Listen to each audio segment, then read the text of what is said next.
ABP News Network Initiative.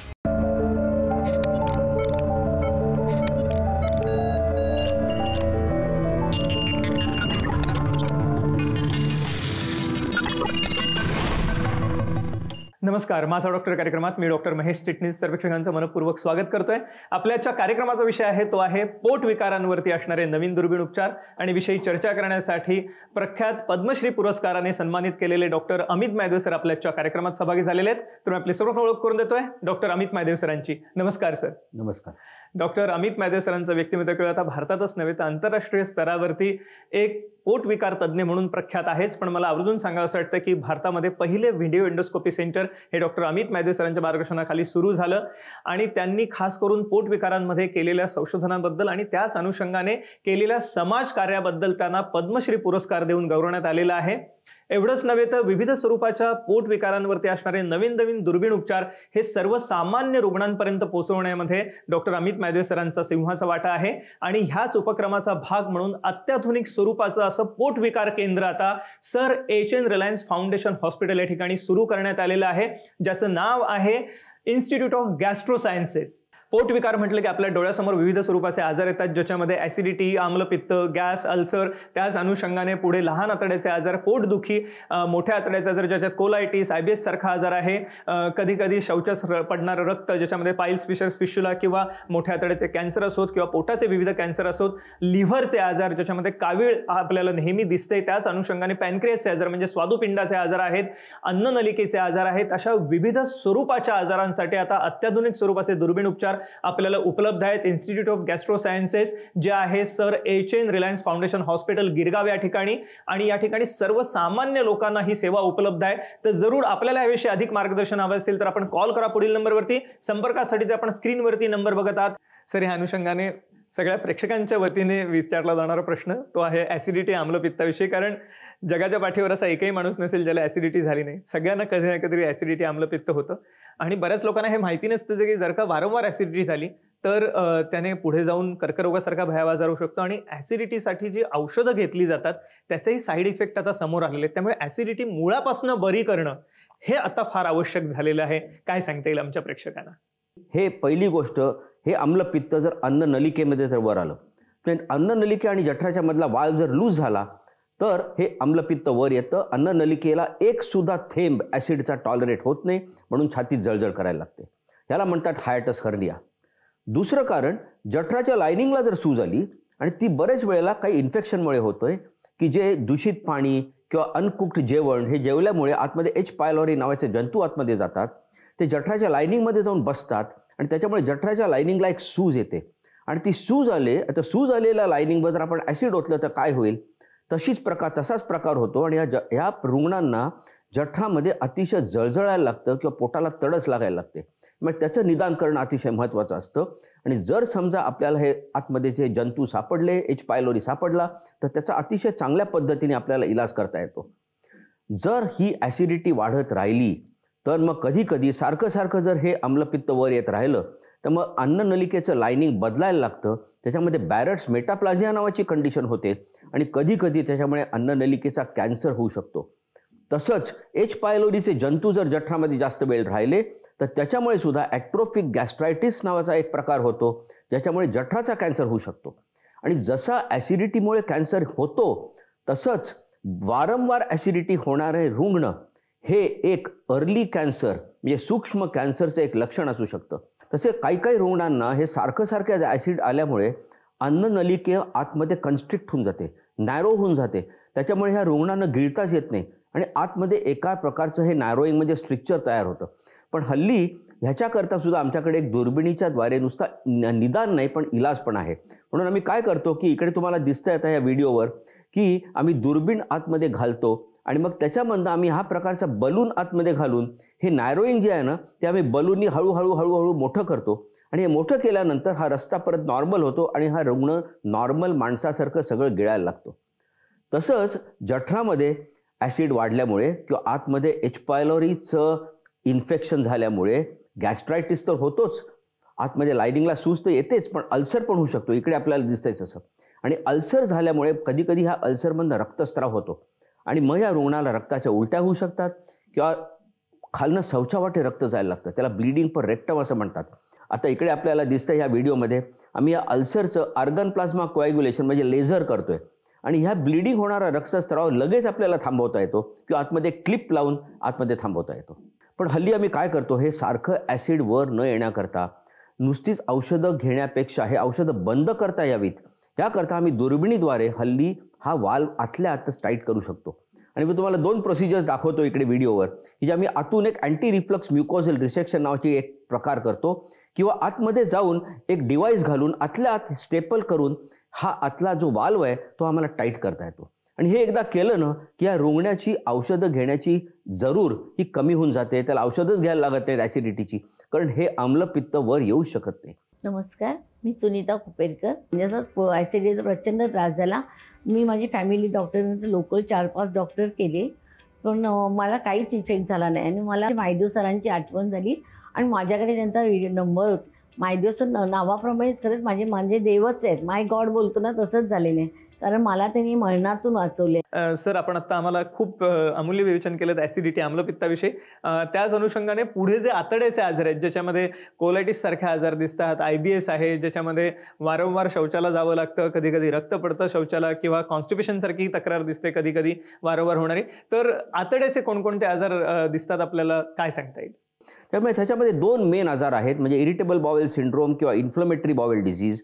आता irritable bowel syndrome हा जो प्रकार आहे ना, त्याच्यामध्ये काय असतं की आतडीची ॲक्शन ही नॉर्मल जी शांतपणे व्हायला पाहिजे त्याच्याऐवजी ती सारखी ॲक्शन होत असते.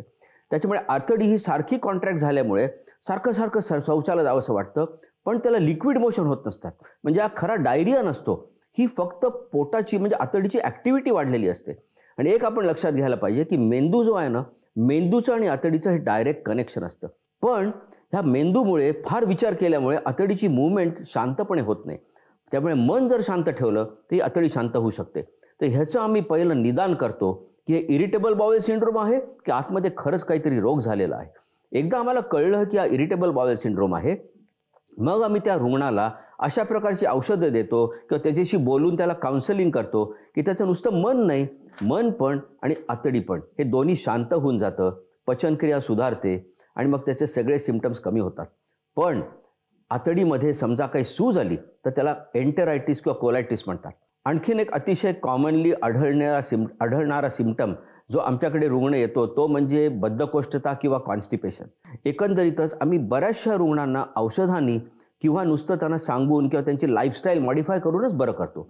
फक्त काही जणांना आम्हाला काही अत्याधुनिक टेस्ट करायला लागतात आणि काही जणांना मग आपल्याला दुर्बिणीद्वारे उपचार करून अत्याधुनिक उपचार करून मग त्याचा इलाज करायला लागतो. तर आपल्याला कोणत्याही स्वरूपाचा पोटविकार असो, आपण निराश होऊ नका, जरूर कॉल करा पुढील नंबरवरती, संपर्कासाठी जो आपण स्क्रीनवरती बघत आहात. सर, या अनुषंगाने आपण खरोखर एक अमूल्य माहिती देतात आमच्या सगळ्या प्रेक्षकांनाच. आणि सगळ्यात महत्त्वाची गोष्ट म्हणजे की आता ह्या कोणत्याही स्वरूपाच्या पोटविकारासाठी आपल्याला उपचार उपलब्ध आहेत आणि तो बरा होणार आहे, ही सगळ्यात भावना महत्त्वाची आहे. पोट विकारांमध्ये आपण आता ॲसिडिटी आम्लपित्त आतड्याचे आजार म्हटलेच, पण एक जो महत्त्वाचा ऑर्गन आहे तो आहे लिव्हर किंवा यकृत, जो सगळं अन्नरस हा प्रोसेस करण्याचं काम करत असतो. ह्याला कोणकोणते आजार होतात, काय सांगता येईल आम्हाला?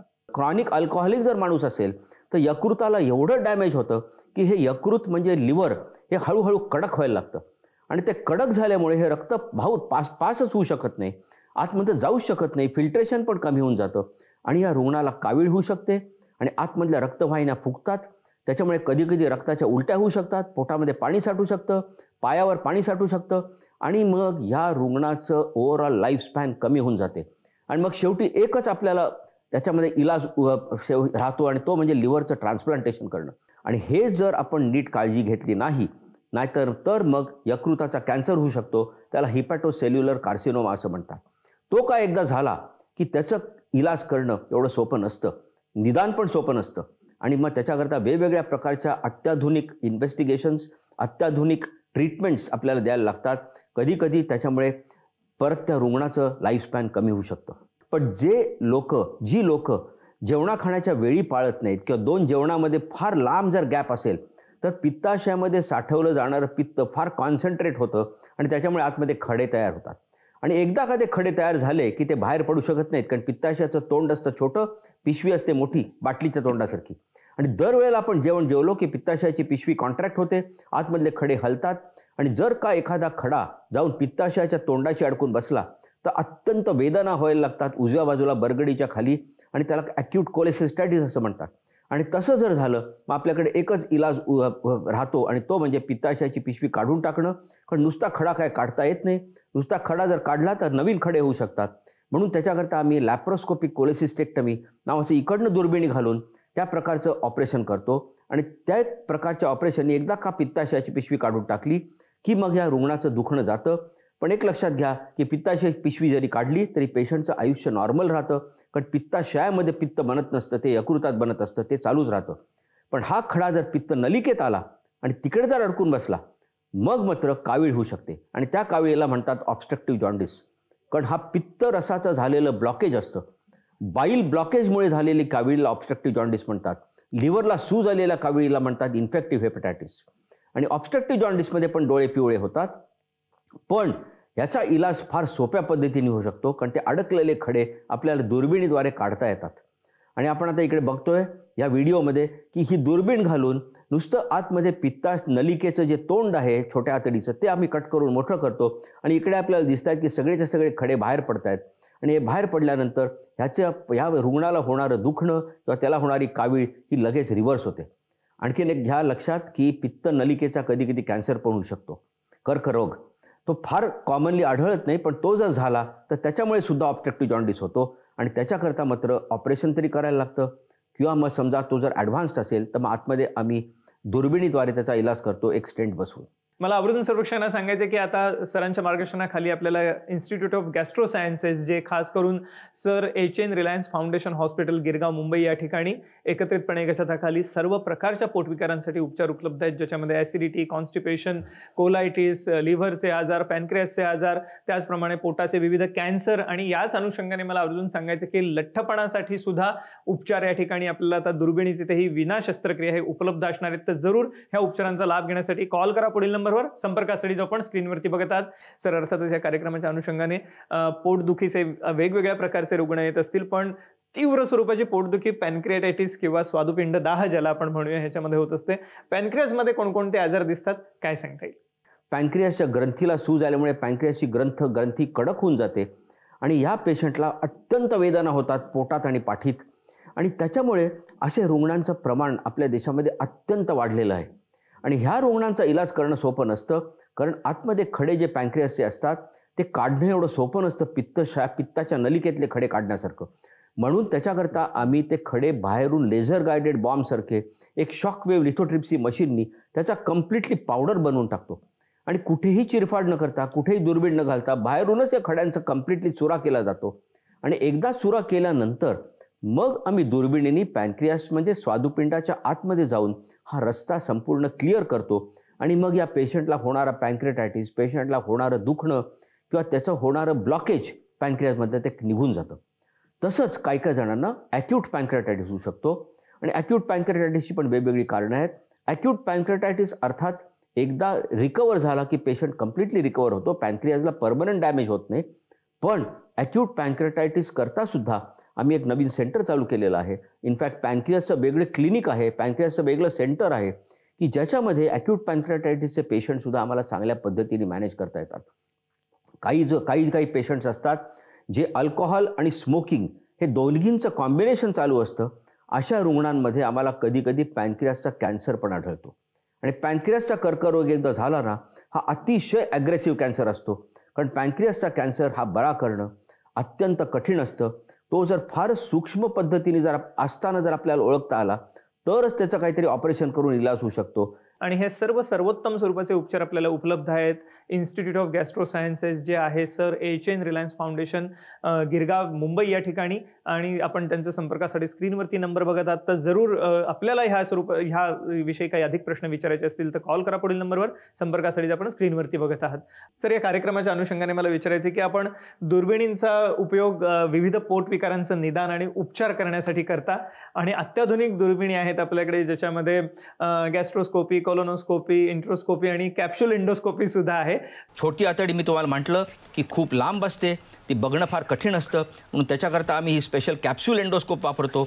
जी दुर्बीण असते ती एका कॅप्सूलमध्ये असते. पेशंट ही कॅप्सूल गिळू शकतो आणि ही 21 फूट लांब छोटी आतडी आम्ही ही दुर्बीण आतमध्ये घातल्यानंतर म्हणजे ही कॅप्सूल गिळल्यानंतर ही कॅप्सूल नंतर मग पेशंट 8 तासानंतर हा रेकॉर्डिंग बॉक्स आम्हाला आणून देतो. हा रेकॉर्डिंग बॉक्स आम्ही कॉम्प्युटरमध्ये घातल्यानंतर अशा प्रकारचं चित्र आम्हाला दिसतं आणि संपूर्ण छोट्या आतडीमध्ये एका पाणबुडीत बसून प्रवास केल्यासारखं आम्हाला आतलं सगळंच्या सगळं लायनिंग दिसून येतं. आणि जर समजा आम्हाला हा रोग जर आढळला तर तिथपर्यंत पोचायचं कसं, ते पूर्वी खूप मोठा चॅलेंज असायचा आणि मोठं ऑपरेशन करायला लागायचं. म्हणून आम्ही त्याच्याकरता एंटेरोस्कोपी नावाची ही नवीन प्रकारची अत्याधुनिक जी एक प्रोसिजर आहे ती करतो. त्याच्यामध्ये खूप लांब दुर्बीण असते, जवळजवळ 2 मीटर लांब, आणि त्याच्यावर ही एक प्लास्टिकची नळी असते, त्याच्यापुढे एक बलून असतो आणि ह्या बलूनद्वारे किंवा या एंटेरोस्कोपद्वारे आम्हाला संपूर्ण छोट्या आतडीमध्ये एका सापासारखी ही दुर्बीण आत घालता येते. आता इकडे आपल्याला दिसतंय की आम्ही कशी ही दुर्बीण घालतो की आतमध्ये गेल्यानंतर तो बलून फुगवतो आणि मग ती छोटी आतडी असते ती खेचून घेतो एंडोस्कोपच्या वर, आणि असं करत करत ॲक्च्युली हळूहळू संपूर्ण 21 फूट आतमध्ये आम्ही त्या छोट्या आतडीमध्ये प्रवास करू शकतो ह्या दुर्बिणीद्वारे. आणि दुर्बिणीद्वारे प्रवास केल्यामुळे समजा आतमध्ये आढळलेला समजा कुठला रोग जर सापडला किंवा रक्तस्राव होणारा समजा एरिया सापडला किंवा अल्सर सापडला तर आतमध्ये वेगवेगळ्या प्रकारची अशी इन्स्ट्रुमेंट्स घालून आम्ही त्याचा इलाज पण करू शकतो. पण त्याच्या पुढे जाऊन आता खास करून लठ्ठपणा म्हणजे ओबेसिटीचं प्रमाण खूप भारतामध्ये वाढतंय आणि त्यामुळे विविध आजार, मग ज्याच्यामध्ये डायबिटीज झाला किंवा त्याच अनुषंगाने स्त्रियांमध्ये PCOD सारखी समस्या, वंध्यत्वासारखी समस्या किंवा हृदयविकार, BP, वंध्यत्व, विविध आजार त्याने वाढतात. तर लठ्ठपणा आपल्याला विना शस्त्रक्रिया बरा करता येणं शक्य आहे का, काय सांगता येईल? आता काय, लठ्ठपणा हा मनाचा प्रॉब्लेम आहे आणि मन जोपर्यंत नीट नसेल आणि मनाने जर नीट ठरवलं नाही तर आपल्याला लठ्ठपणा कंट्रोल करता येत नाही. पण बॅरिएट्रिक सर्जरी करून घ्यायच्याऐवजी हल्ली आम्ही आतमध्ये दुर्बिणीद्वारे काहीतरी इलाज करून, ज्यांनी परत काही चिरफाड करायला लागत नाही, कुठलाही भाग शरीराचा काढून टाकायला लागत नाही, त्यांनी पण आपल्याला लठ्ठपणाचा इलाज करता येतो. इलाज करण्यापेक्षा मी म्हणेन त्या रुग्णाला मदत करता येते, त्या लठ्ठ माणसाला मदत करता येते. लठ्ठपणा बरं होत नाही पण लठ्ठपणा कमी करण्याची मदत करता येते. आणि ते कसं करतो, दुर्बिणीद्वारे आम्ही आतमध्ये जाऊन एका कपड्याचं प्लिटिंग केल्यासारखं आतमध्ये जठराचं प्लिटिंग करतो. त्याच्यामुळे काय होतं की जठराचा साईज कमी होतो आणि ऑटोमॅटिकली हा रुग्ण कमी जेवायला लागतो. कारण थोडं जरी जेवल्यानंतर पोट भरतं आणि त्याच्यामुळे 15-20 किलो लगेचच काही महिन्यामध्ये कमी होऊन जातात आणि ह्या कोमॉर्बिडिटी सगळ्या रिव्हर्स होतात. सर, ह्या अनुषंगाने मला आणि आमच्या सर्व प्रेक्षकांना जाणून घेण्याची उत्सुकता आहे. इन्स्टिट्यूट ऑफ गॅस्ट्रो सायन्सेस जे पोटविकार केंद्र आहे, ज्याचं आपण आता चेअरमन बनलेले आहात, तर ह्या पोटविकार केंद्राविषयी आमच्या सर्व प्रेक्षकांना काय सांगता येईल? म्हणजे त्याच्यामध्ये आमच्याकडे अशी काही इक्विपमेंट आहे, अशी काही मशीन्स आहेत, ती भारतात फक्त एकच आहेत किंवा एशिया खंडामध्ये एकच आहेत. आणि मुख्य म्हणजे काय की ही जी पोटविकार केंद्र आहे ना, ते फक्त माझं एकट्याचं नाही, माझ्या बरोबरीने आणखीन एक 5 पोटाचे तज्ज्ञ, पोटविकार तज्ज्ञ बरोबर माझ्या बरोबरीने काम करत असतात. डॉक्टर अंकित दलाल, डॉक्टर गौरव पाटील, डॉक्टर प्रियांका उदावत, डॉक्टर सनील पारिख आणि डॉक्टर अमोल वडगावकर. आणि हे सगळे प्रख्यात पोटविकार तज्ज्ञ आहेत जे माझ्या बरोबरीने काम करत असतात तिकडे. असंही आमचं केंद्र आहे आणि हे सर्वसामान्य रुग्णांना उपलब्ध आहे. म्हणजे कोणालाही पोटाचं विकार असेल आणि मुख्य म्हणजे एका छताखाली पोटाच्या कुठल्याही अवयवाला इलाज करायचा असेल किंवा कुठलाही प्रॉब्लेम असेल ते सगळं एका छताखाली, इकडे तिकडे फिरायची जरूर नाही.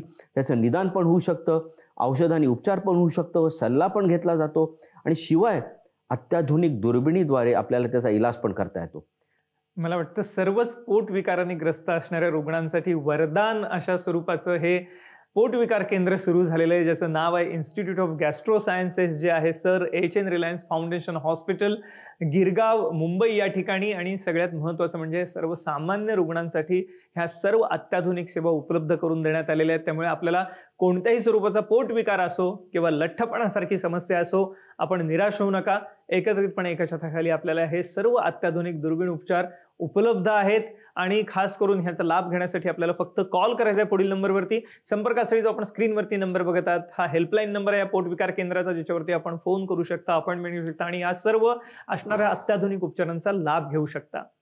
सर, आपण आमच्या आजच्या कार्यक्रमात सहभागी झालात आणि अमूल्य मार्गदर्शन रचना केलं, त्याबद्दल मनपूर्वक आभार. धन्यवाद.